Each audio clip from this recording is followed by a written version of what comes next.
Я, як політик, за весь час предвиборчої кампанії жодного слова образливого не сказав в адрес своїх опонентів.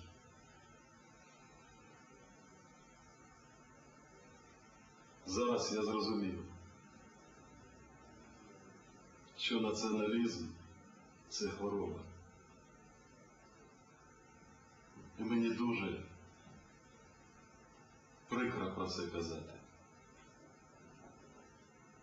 Але я жалію цю молодь,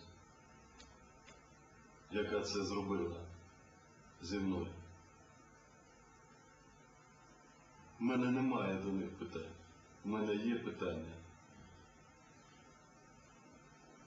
до цих вождів, до оточення Ющенка,